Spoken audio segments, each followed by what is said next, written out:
But y'all stop calling that girl Tanya. Her name is Tanya. Tanya. Just because her name is Tanya, stop calling that girl Tanya. Anyway.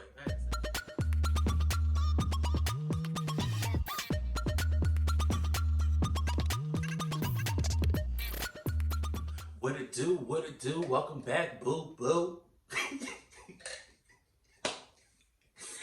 We are back with another recap of Real Housewives of Atlanta. This is season 12, episode 15. I see, I remember now. Episode 15, Kenya versus Ken. But before we get started with this review, make sure you guys like, comment, subscribe, hit that bell button somewhere down there. Haven't got that figured out yet. Here, right here. Hit that bell button so you get notified every time I post a video. So you like, commenting, and subscribing, all great, but you guys do not want to miss out when I post a video, so you can be the first one here, first to comment, first to like, first to share this video. So if you hit that bell button, you get a notification each and every time I post new videos. So let's get started. Y'all see this? My brain and my mouth has become coordinated just yet. It happens, but we're gonna roll with it. I always start this video off with my glasses, but y'all really be needing to see. Like, I can't see, but no glasses. I need to read my notes and look back up at the monitor, but whatever. So we start off with Eva. The housewives, they tried to give us a little something slight this week, but whatever. Eva and this ice, I've always heard and grew up hearing women, when they are pregnant, they consume a lot of ice.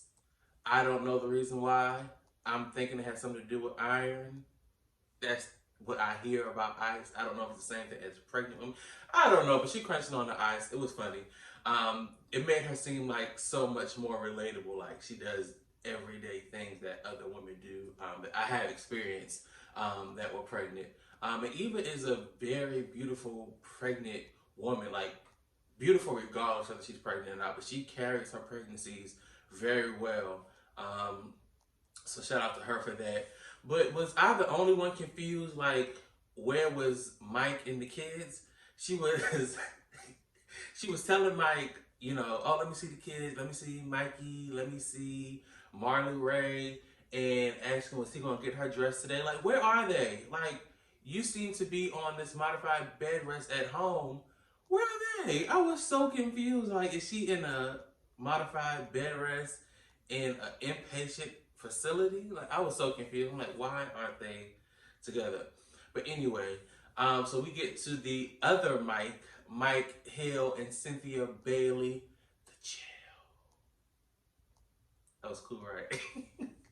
I hope I'm not saying these people's name wrong, but I think both of them are Mikes, but I know for sure it's Mike Hill. I don't know. Mike Hill and Cynthia, to me, are so cringy. Like, I don't know, like, they remind me of this couple on this show that I watched called Love is Blind, where it's like, you like them as a couple, but their interactions together just always seem like so cringy and awkward. I don't know. But we were having a discussion with Cynthia and Mike about his book that's coming out. Him talking about all his past relationships and how he's become a better man and what he learned from them, all that good stuff. Let me tell you something. Mike Hill does love Cynthia Bailey. I'm not questioning that. But that man is smart. Not only is my fiance's storyline going to be that she found love the second time around with the right man, but her storyline is also going to be that our fiance is putting out a brand new book, open mic, that they say the title of that book on every episode. He's like, I'm going to market my book on this platform. I don't think the same people that watch Real Housewives of Atlanta are going to be the one to buy your book, but they may buy your book to gift to someone else. But I see what you're doing. I'm not mad at it. Promote on, brother. We need some #1 bestsellers.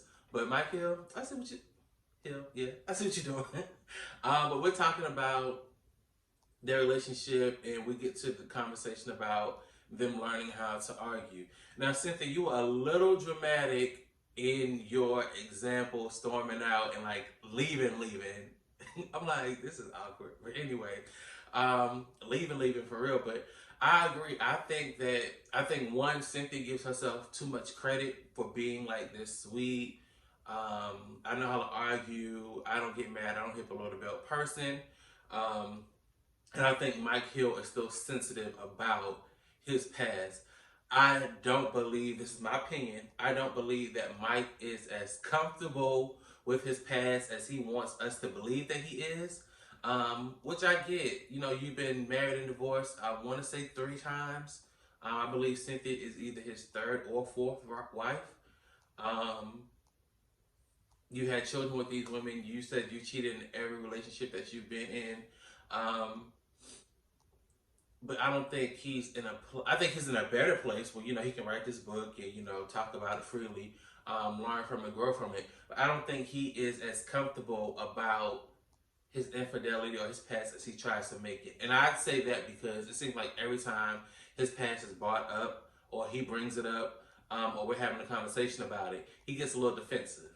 Now, I don't know him personally, so maybe that's not him getting defensive, but to me, and on TV, to me, it reads defense. Like I have to defend why I'm okay with my previous situations, or I have to defend why I did that stuff, and I'm okay with it. I'm really okay with it. I promise you, I'm okay with it. I'm good with it. But I feel like it's more of a defense than learning and growing from it. And and again, it could be the cameras. It could be him thinking like, millions of people are going to see this. My exes are going to see this. My children may watch this, so maybe I need to be careful with what I don't know. But to me, I don't feel like he's as comfortable with sharing as he led on to be. I don't know, my opinion. So then we talk with. Did we talk with Nene and them next? I don't know, but that's the order that I remember, and that's the order I'm gonna talk about it in. Nene and Greg. Nene is talking about not going to Kenya's event. And she's saying, oh yeah, they have a date night event. She's talking to Greg in the kitchen. Kenya is doing some date night event. I'm not going to go because they know we invented date night events. Nene, you cannot be the creator of date night events. You hosted maybe 2 couples nights. That's not an event. Like date night, you can't make date night an event. I don't think, like among a group of friends. Like I've seen, or I can see people like hosting something where they're sponsoring date night for people. All these couples get together, but it's a group of friends. You can't be the creator of date night. And then she's also saying, I'm not going because Kenya came to my event and only stayed 7 minutes. Who cares how long she stayed? Who cares if she even came? Y'all don't like each other. It's okay. Like, let's move on. So what that she stayed 7 minutes? Who cares? So what that she even came? Who cares if she didn't come? I'm not gonna go to an event because, and that's annoying too that they do. I support events and I do this and I do that, blah, blah, blah, blah, blah, blah. Either you coming or you not. Because, I mean, it's going to be times when people can come, people can't come. I really don't F with you. I really don't like you, so why would I come? Move on. But also, to Kenya's defense, if we want to talk about her staying for only 7 minutes, Nene, you were 2.5 hours late. I think we discussed this last time, but you were 2.5 hours late. No, I'm not waiting on you. And one, Kenya, I do think that she's being prideful, like, oh, I don't wait for Nene leaks. And then 2, on the other hand, it could be like, you are 2 hours late. There's nobody here. Why would I stay and wait for you when you don't respect my time? Nene, move on, baby girl. You just gotta let it go. Because just being that late in general for any event, whether it's yours or not, that's pretty tacky. So we get to the kickball game. That was cute. It seemed like they had fun. Candy Bait, y'all team sucked. Now I know I'm not the most athletic. I know I can't get in there with the best athletes and do this and do that, but y'all team sucked. Now I thought it was going to be a little more competitive than what it was, but that made no sense. That made no sense, and I thought that was a good gesture that Kenya was trying to have when she put Marlo on her team. Um, I still don't know the the root of Marlo's and Kenya's beef, deeper and past the Kenya Moore hair care drumline thing, because I'm talking about before that. Like, besides Marlo being Nene's friend and Nene and Kenya beefing, do they really have beef, or is it like I'm loyal to my friend? Because there's a couple other girls that Nene is beefing with that Marlo is still friends with. So, like, is there a real beef, or I'm riding with my friend on this particular girl, but I'm gonna be friends with the other girls? It's just this particular girl I'm not gonna be friends with, and I'm gonna ride with my friend on this. I don't know. Somebody drop down in the comments and let me know what the beef is, or how did it start outside of the Kenya Moore hair care drumline fiasco. Um, but yeah, that kickball game was a mess. And Candy's always yelling and screaming. Candy's my girl, y'all know that. Yelling and screaming, I'm competitive, I'm competitive. You gotta find something else to be competitive in. Or you gotta find, I don't know, because it's like she always says she's competitive, but Candy always loses. Like the sing-off that she had with Shamari. Um, the kickball game, bowling we'll get into later. You're so competitive, but you're always losing. How are you a competitive loser? Can't make it make sense, Candy. How are you a competitive loser, baby? You can't be competitive and lose everything. We got to find another word for you, because competitive ain't it. Because you ain't winning nothing as it relates to that. And Nene, again, not showing up to events. If you knew it was Candy's and Kenya's event, you could have come. You could have shown your face. Because they needed you. You needed to be on Candy and team. That whole, we needed all 6 feet, 4.5 inches of Nene Leaks down there, kicking that ball with that big old country Athens foot she got. Yeah, I love Nene. Let me get off Nene. I'm playing. All jokes, but you could have come. I thought that would have been a cute event for everybody.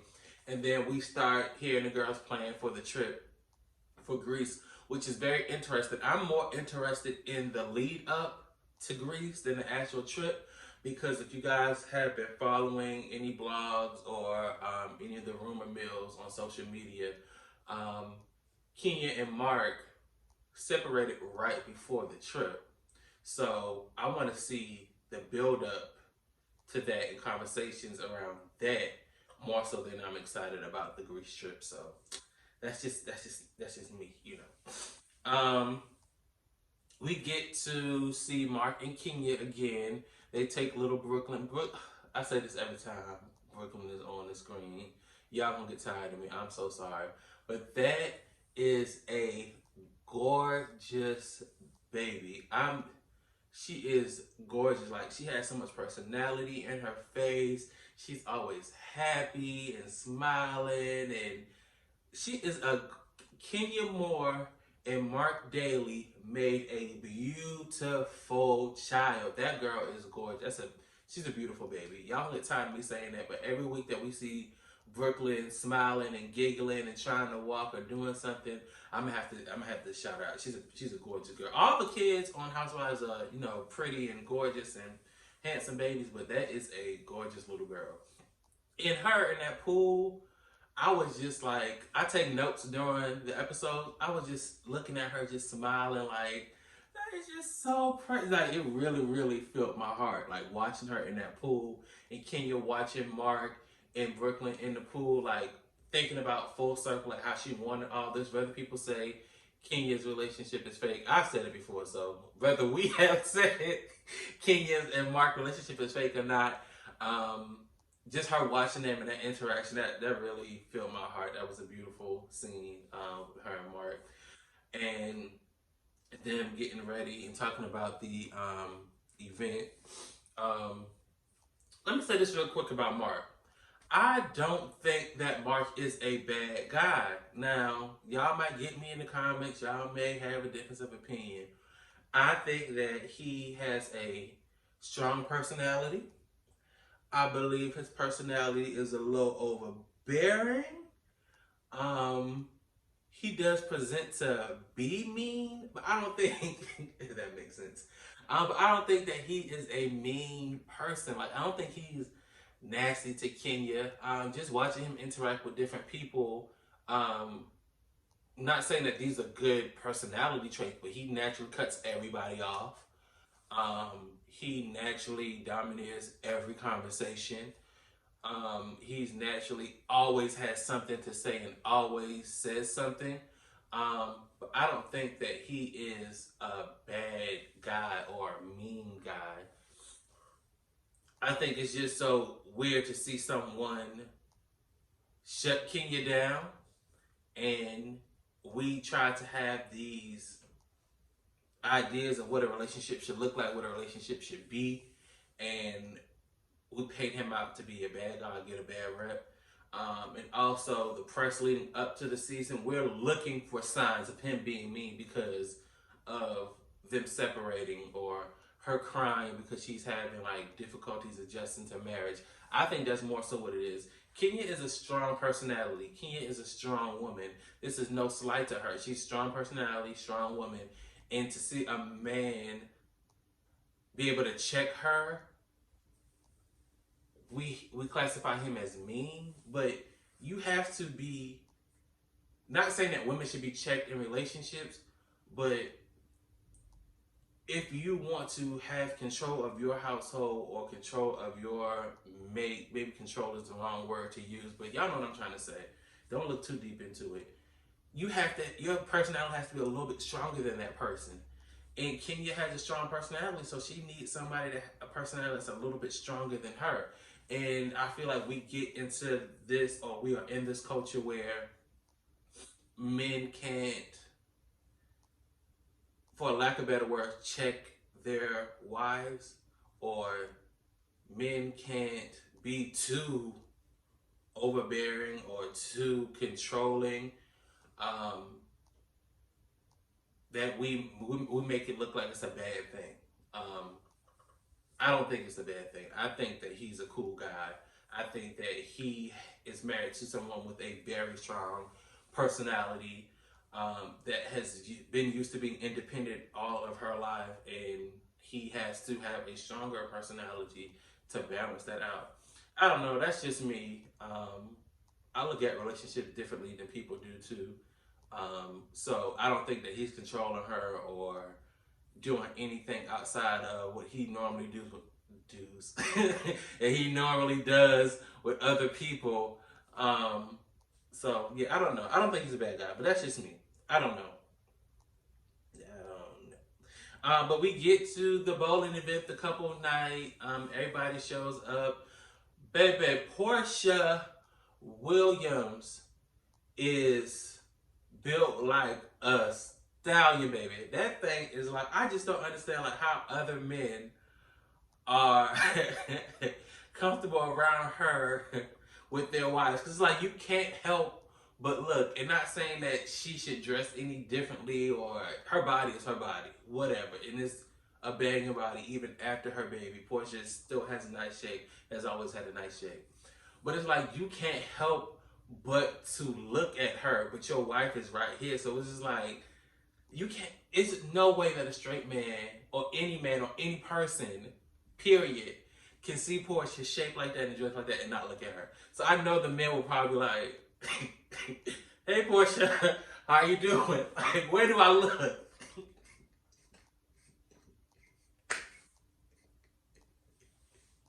I'm sorry, that's funny to me. That's good to me. Where do I look? But anyway, oh, real quick, before everybody started arriving and Kenya and Marc was talking about sex, I thought that was so funny. And again, that just shows Marc's personality. He's not a soft guy. He's not I don't know. He's just a very like domineering, strong personality type. When she was saying like, "Oh no, he doesn't talk about sexy time. This let's get this done, girl. Turn around, hush. I'm gonna get it rough. Be quiet. Let's do this thing." Some people take stuff so far and so left. People on Twitter were trying to say that was Marc saying that he doesn't want to look at Kenya while they're having sex. No, turn around. Not saying no, I don't want to look at you. I took it as no, just turn around, let's have some rough sex. I didn't take it as I don't know, people dig deep and look for anything, especially with this relationship. I don't think they were saying that. They were just saying like he likes it rough. That's I don't know. Anyway, moving on. Uncomfortable. So everybody's there having a good time with bowling. It really like everybody was having a good time. Like I wish they would have shown more of the good time because it seemed like they were all enjoying themselves. And so we slowly start breaking off, and everybody's talking. And Kenya, not Kenya, Portia, Cynthia, Eva, and Candy are talking about Kenya and how Ken, what Marc calls Kenya, is so calm and mild mannered when Marc is around.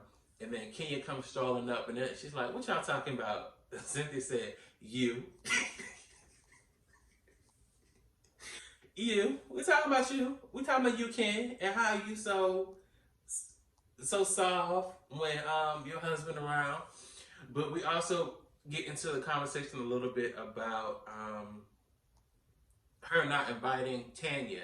But y'all stop calling that girl Tanya. Her name is Tanya. Tanya. Just because her name is Tanya, stop calling that girl Tanya. Anyway, I had to say that.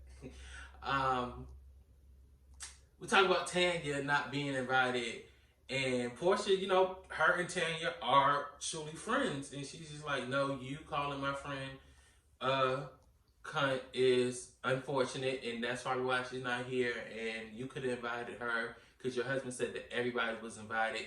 You know that Mike Hill wasn't going to be here. You let Cynthia come. You know that Michael Sterling wasn't going to be here, and you let Eva come.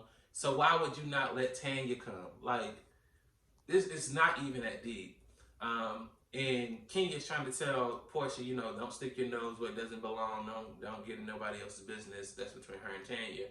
But I don't think it's a thing of Portia getting in anybody's business or being in anybody's business. I think it was her, one, standing up for her friend, and two, you were wrong. You were wrong. Kenya Moore, you were wrong. If the shoes were on the other foot and somebody went in on you like that, how would you feel? Like you would be like so appalled and so taken back, and it was just. I'm glad Portia said something. If nobody said something, I'm glad Portia said something. Yes, Candy may have not been privy to the exact conversation, but she should have said something to Kenya. Cynthia, you were there, you didn't check her. Eva, it doesn't really matter because you really don't have a dog in that fight. So I don't fault Eva for not saying anything about the situation. But yeah, I'm glad Portia said something. That was unfortunate. That was wrong. That was nasty, King. You overstepped. You went too far. So I'm glad Portia said something. And then here comes Lanithia Leaks and Greg Leaks. Y'all gonna think I don't like Nene. I really do like Nene. She's not my favorite. She was when the show first started. But Nene, those teeth are...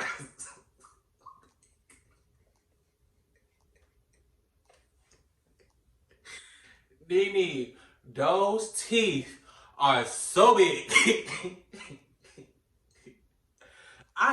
You see nothing but teeth. If she had the glasses on, the hair, you just see nothing but teeth. Your veneers are so big.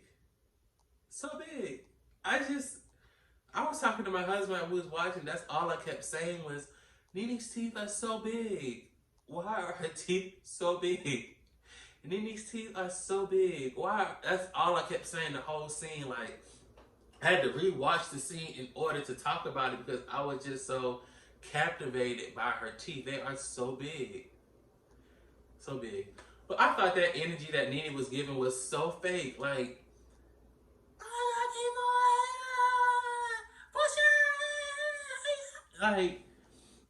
you weren't even this happy and excited to see people at your event. So you come late to this bowling event and you're acting like you're just so happy to see everyone. Cut it. Cut the BS. Cut the fakeness. Like, we know you don't want to be there, but I also feel like it was just so overdone. You are not that excited to see them. You weren't that excited to see them at your event. So why would you come to a couple's night and you're just like so excited to see everyone? And I'm also confused of why Nene is trying to hug Kenya. I get being cordial, but like Kenya said, I can be cordial with you, but the fakeness I'm not gonna do. Being cordial is being able to be in the room, not make anybody else feel uncomfortable. I give you a high, you give me a high, and we keep it pushing.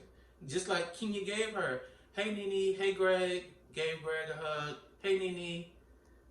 That's all you need from me. Like, we don't like each other. That's all you need from me. And then fast forward to the end of the scene when Nene was trying so animately to speak to Kenya and say, oh, I don't have a problem with you. Nene, yes, you do.